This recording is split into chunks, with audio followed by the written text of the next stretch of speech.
Continuamos a paso firme en Jóvenes en TV, aquí en el Centro Nacional de las Artes, analizando precisamente cómo el mundo digital se ha convertido también en un medio para el desarrollo y la expresión artística. Y para no desentonar, continuemos con la ruta de la creación artística para entender cómo el pensamiento matemático es incorporado a partir de la proporción áurea en la creación de obras y para el análisis del mismo arte. Veamos.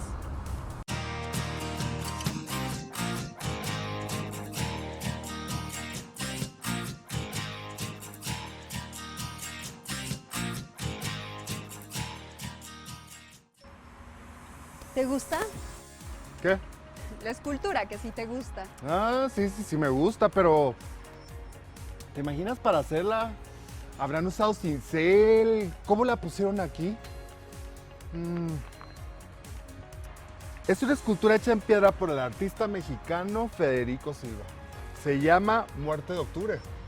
Pero escucha esto, Federico no solo es artista, este señor estudió medicina, veterinaria, derecho y antropología, wow. Seguramente saber de medicina le ayudó para esculpirla. Mira nada más las proporciones. Sí parece una figura humana gigante. Humana, pero sí es la mismísima muerte. Ya sé, pero me refiero a que es una figura antropomórfica. O sea, parece humana. ¿Cómo habrá hecho los cálculos para que quedaran proporcionales los pies con los brazos y la cabezota? Seguramente a mí me hubiera quedado deforme. ¿Cuántos pies míos cabrán en el pie de la muerte? Mira, 1, 2. Yo usaría la regla de 3. Mi pie mide 30 centímetros y mi cabeza mide 22 centímetros. Caben 2 pies míos en el pie de la muerte. Nada más medimos su cabeza y... Ay, ¿a poco así ya? Yo creo que hay otros cálculos que se tienen que hacer. Ni siquiera tus medidas reales son centímetros enteros.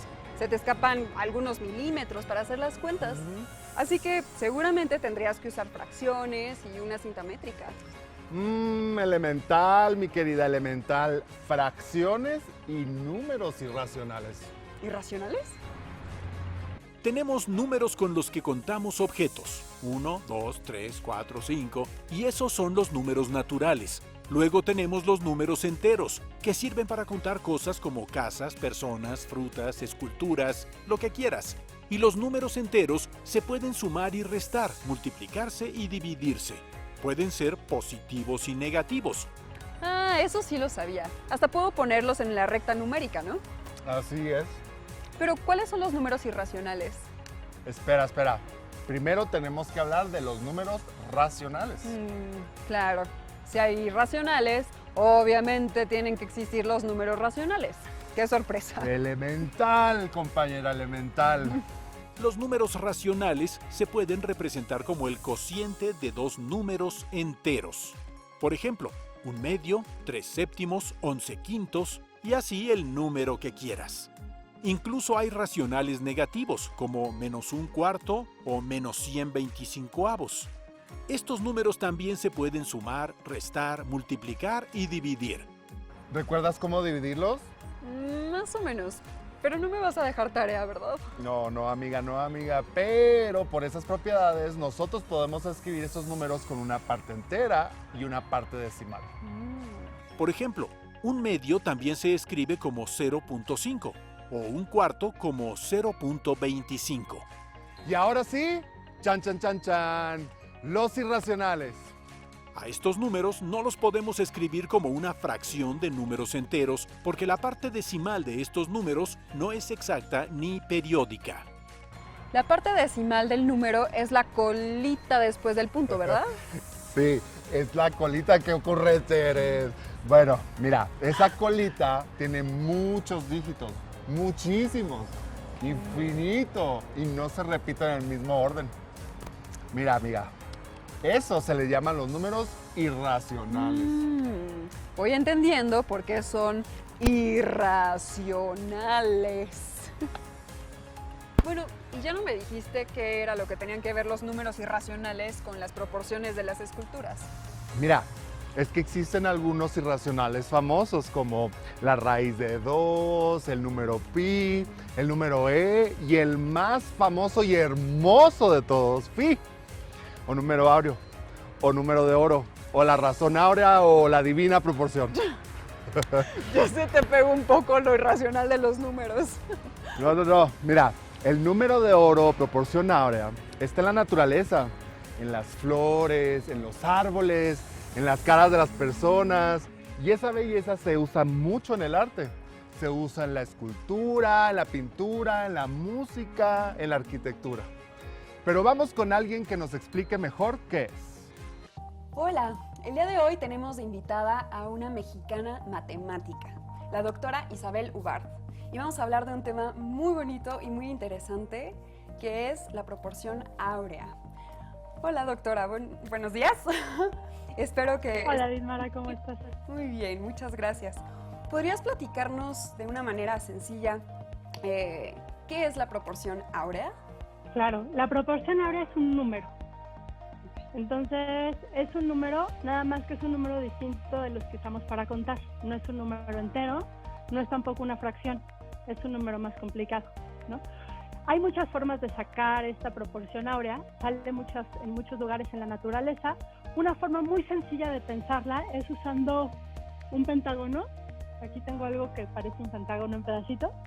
Entonces, si yo me fijo en un pentágono regular como este verde que está aquí, y tomo esta distancia de esta diagonal y la divido entre lados, eso me da un número, ¿no? Mido esto, me da un número. Esa es la razón áurea. Oye, ¿y tiene algo que ver también con la secuencia de Fibonacci? Sí, la secuencia de Fibonacci es una secuencia que empezamos con 1 y 1 y después sumamos los dos términos anteriores. Entonces empiezo con 1 y 1, lo sumo me da 2. Entonces tengo 1, 1, 2 y los dos últimos son 1 y 2. Lo sumo me da 3. Me queda 2, 3, lo sumo me da 5. Entonces voy yendo así y me va quedando 1, 1, 2, 3, 5, 8, 13. Voy sumando los dos anteriores. Y ahora, si yo agarro dos consecutivos y divido el grande entre el chiquito, pues me va dando otra secuencia. Va cambiando y cada vez se acerca más a esta razón áurea. Se acerca más y más y más y más y más. Nunca llega, pero cada vez está más cerca. Ok, o sea, podríamos decir que prácticamente son dos formas de decir lo mismo, ¿más o menos? Exacto. Ok. Exactamente. De hecho, la razón áurea, hay muchas formas de decir cómo llegar a ese número. Muchísimas. Ok, ¿y tú has utilizado la proporción áurea o la secuencia de Fibonacci en tu trabajo como investigadora? Sí, a veces. Yo, mi investigación, hago cosas de geometría, justo cosas como este poliedro, esa cosa que les enseñé. Trabajo con ese tipo de cosas y con sus simetrías. Y cuando uno piensa las simetrías, a veces las podemos ver como matrices.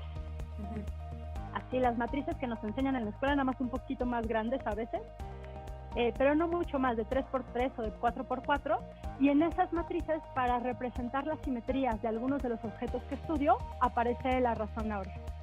Wow, ok. Y oye, entonces, dijiste que la proporción áurea la podríamos encontrar como en la naturaleza. Entonces, ¿sí podríamos utilizarla para describir a la naturaleza? Quizás. Es más fácil encontrar la sucesión de Fibonacci en la naturaleza que la razón áurea como tal. Por ejemplo, en los girasoles, uno puede ver cómo los girasoles tienen, como la parte del centro, tiene espirales que van para un lado y para el otro, y si los cuentan, suelen ser números consecutivos de la secuencia de Fibonacci. Lo mismo pasa con las piñas, y como estas, las espirales de las piñas es lo mismo. Wow, oye, y ¿tú podrías decir que las matemáticas entonces las encontramos en todas las áreas de conocimiento? Yo creo que en muchos sentidos sí. Creo que estamos mal acostumbrados a que nos digan que las matemáticas están en todo el mundo o que las vamos a usar siempre porque, por ejemplo, cuando voy a la tienda voy a tener que sumar y restar, ¿no? Pero yo creo que las matemáticas van mucho más allá de eso. Las matemáticas no son solo los conocimientos que adquirimos en la escuela o los conocimientos que los matemáticos generamos, sino las matemáticas también involucran un tipo de pensamiento, ¿no? Entonces el pensamiento matemático, el pensamiento crítico, el razonamiento matemático involucra mucho la lógica y es un pensamiento que usamos siempre, ¿no? En todo lo que hacemos en la vida. Entonces muchas veces lo más importante de aprender matemática es aprender a razonar, más que, aprender a hacer las ecuaciones y aprender a todas las operaciones que nos enseñan en la escuela, claro que también son importantes, pero la parte que está detrás de razonar como matemáticos, de organizar nuestras ideas, de expresarnos bien, de tener lógica en nuestros argumentos, esa parte de las matemáticas las usamos siempre en la vida cotidiana y en cualquier cosa a la que se dedique uno, ¿no? Justo hablando de esto de entender las matemáticas, nos vamos a poner un poquito filosóficos, pero ¿tú dirías que las matemáticas se inventan o se descubren? Justo es una pregunta un poco filosófica. Sí. Yo creo que se descubre, ¿no? Yo creo que cuando yo estoy haciendo investigación en matemáticas, voy descubriendo cosas, no creo estar inventando nada. Creo que empiezo con algo que ya existe y le voy descubriendo más propiedades, o empiezo a buscar en las cosas que conocemos cómo juntarlas para descubrir cosas nuevas, ¿no? Entonces, desde mi punto de vista, las matemáticas se descubren. Wow. ¿Y qué le podrías decir vamos a cambiarlo un poco? ¿Qué le dirías a tu yo de preparatoria que está como descubriendo y enamorándose de este mundo de las matemáticas? ¿Qué consejo le darías en su nivel de preparatoria? Creo que le daría el consejo de que las matemáticas a veces sí son difíciles, pero mayoritariamente son más bonitas que difíciles, y que muchas veces para entender de fondo algunas cosas de las matemáticas necesitamos trabajar, y que no se agüite, digamos, si las cosas no salen muy fácil o luego, que el trabajo es más importante que otra cosa cuando hablamos de matemáticas, que no es cierto que haya gente buena y gente mala para las matemáticas. Hay gente que trabajamos muchísimo en las matemáticas y gente que le da miedo y entonces no le entra, y que entonces eso es lo más importante, ¿no? Seguir trabajando, echarle ganas y no rendirse nunca. Ok, pues muchísimas gracias por esta preciosa entrevista. Esperemos que hayan aprendido mucho de las matemáticas, que se hayan encariñado con ellas, que tengan mucha curiosidad, que les haya dado mucha curiosidad seguir analizando todo lo que hay a nuestro alrededor. Y bueno, nos vemos a la próxima. Entonces, si entendí bien, podemos encontrar la proporción de oro en todos lados porque es un número. ¿Podríamos decir que intencionalmente la usan los artistas para expresarse? ¿Tú qué dices? ¿Se usará para hacer música o construir edificios? Pues supongo que sí. Si se usa para hacer pinturas y esculturas, nada nos detiene. El límite es la imaginación. Preguntemos a alguien que sepa de estos temas. Hola, ¿qué tal? Estamos con la arquitecta Tatiana Bilbao, con la que vamos a tener una entrevista, una charla muy, muy interesante. Hola, Tatiana, ¿cómo estás? Hola, buenas tardes. Encantada. Encantado igual. Tatiana, ¿a qué te dedicas? Platícanos a qué te dedicas. Soy arquitecta y diseño de todo tipo de cosas. Tengo una oficina y esa oficina se dedica a hacer diseño, y principalmente yo me he abocado a pensar que lo más importante que tiene la arquitectura que abocarse es al espacio de vivienda, de donde habitamos. Entonces me he dedicado gran parte de mi trabajo a estudiar y a proyectar espacios domésticos. Perfecto. Y una de tus especialidades es la arquitectura sustentable, ¿cierto? ¿Crees tú que se utilizan las matemáticas en la arquitectura sustentable? Yo no creo que debamos de llamarle arquitectura sustentable, porque yo creo que la arquitectura tiene que ser como tal. Para mí la sustentabilidad es el no desperdiciar recursos hoy que te pueden servir en el futuro. Y para mí no nada más es recursos naturales, también es recursos sociales, económicos, políticos. Y la arquitectura, en realidad, la arquitectura tiene como precepto, ¿no?, ser aquella profesión que ayuda a la gente a construir sus espacios de manera responsable. Entonces, para mí la arquitectura sustentable es como decir la niña mujer, o sea, ya es lo mismo, ¿no? Está por default ya, ¿no? Niña ya trae el género, no necesitas decir qué género es, ¿no? Entonces, para mí la arquitectura sustentable como palabra es repetitiva, y sí, para mí es arquitectura. Y se usa en las matemáticas, pues sí, definitivamente. Sin embargo, todo el mundo cree que para hacer arquitectura necesita ser un genio en las matemáticas. Yo más bien creo que lo que se necesita es poder tener la pasión para aprender, y de ahí todo se aprende, ¿no? En realidad, las matemáticas nos sirven en la vida diaria para muchas cosas, para hacer todo prácticamente, ¿no? O sea, sin saber sumar y restar, pues pocas cosas podríamos hacer, ¿no?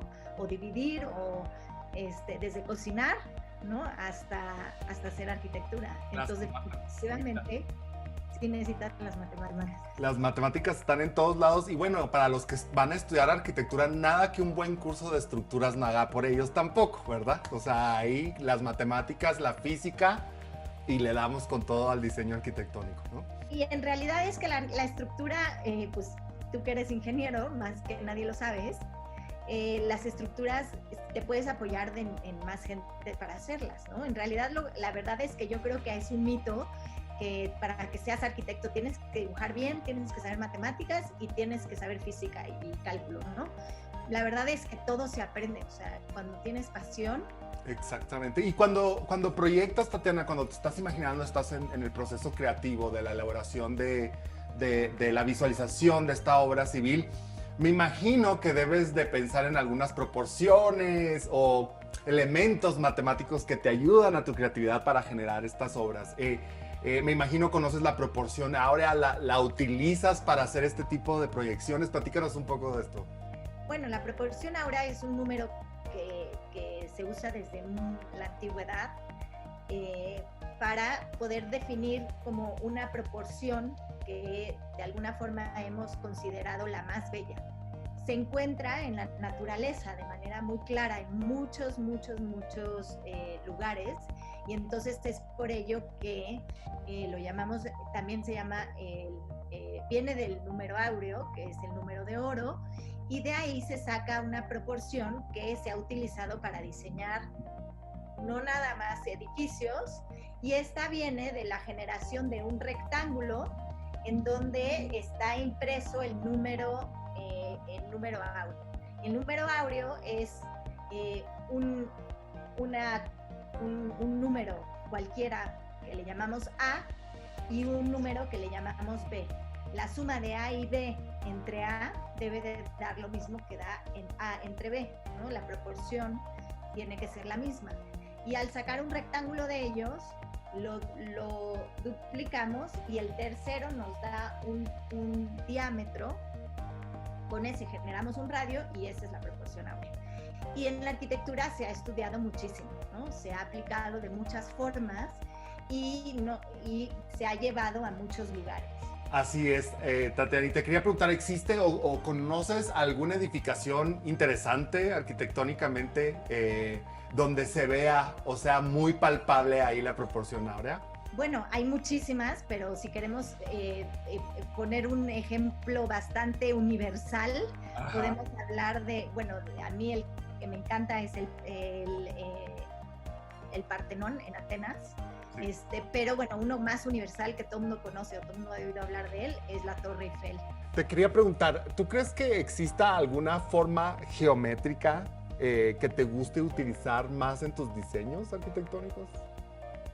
Yo decidí irme entonces hacia una búsqueda de arquitectura, de la expresión arquitectónica a través de formas geométricas.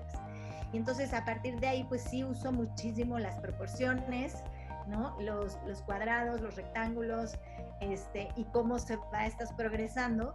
Sin embargo, creo que una de las formas más lindas y amables son los círculos. Son difíciles de traducir a la arquitectura, pero el círculo tiene la capacidad de ser infinito y para mí eso es muy, muy bonito, ¿no? Es un círculo los cascarones, ¿no? Que no tiene un principio y un fin. Tatiana, por último, si pudieras platicar contigo misma de 16 años cuando estabas en bachillerato, ¿qué le dijeras? Que no dejar de soñar, creo que algo de lo que hacemos cuando vamos creciendo es perder esa capacidad de imaginarnos lo inimaginable. Y eso deberíamos de hacer todos los seres humanos toda nuestra eternidad.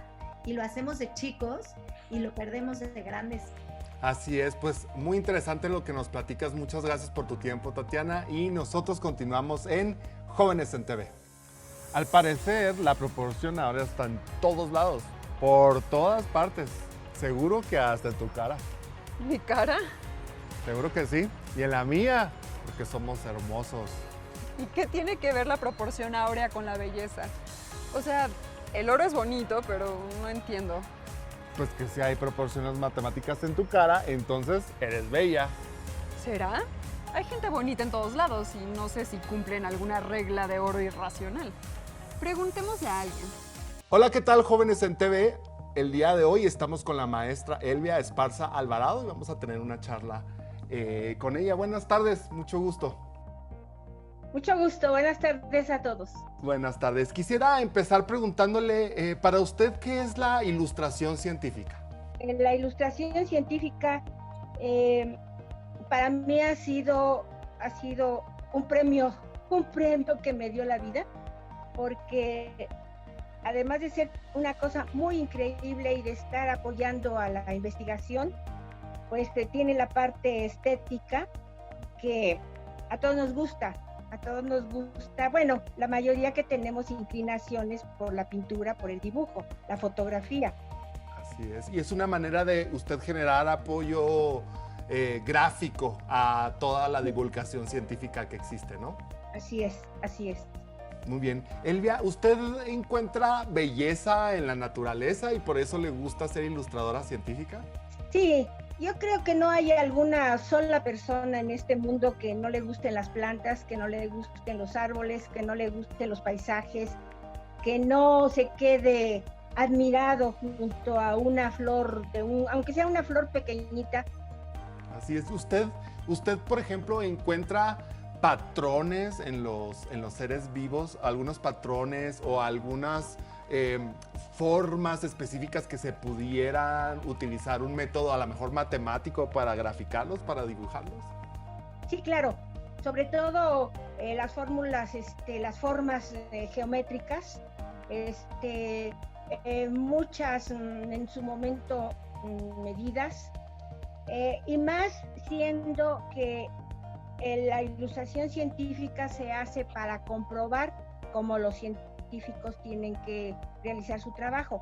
Entonces, en una ilustración de este tipo, tiene que ir exactamente con sus medidas, sus proporciones, y si es una especie muy grande, pues tenemos que hacer uso de las escalas para hacer lo que quepa dentro de una hoja de papel.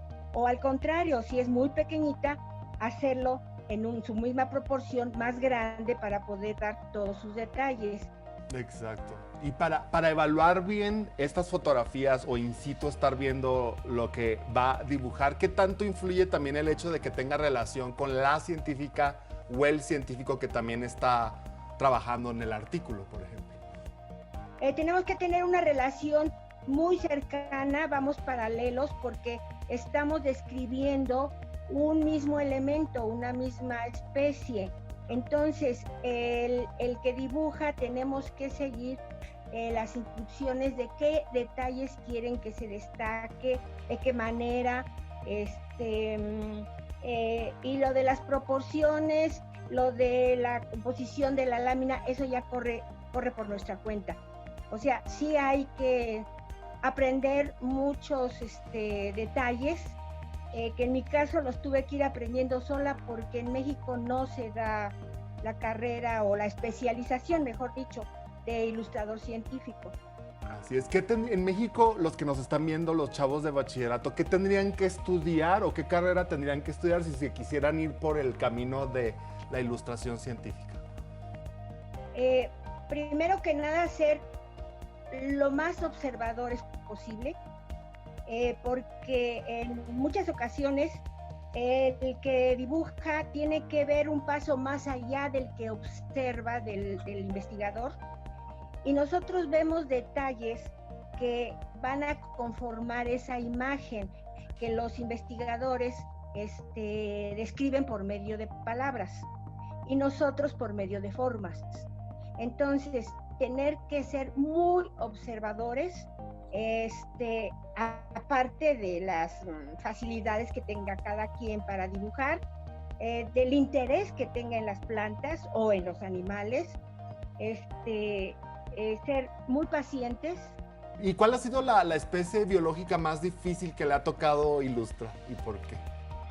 Las cactáceas, hay unas, imagínense, todos los conocemos, se les dice comúnmente biznagas, Sí. que están llenas de espinitas, a veces son unas bolitas blancas de tanta espinita que tiene.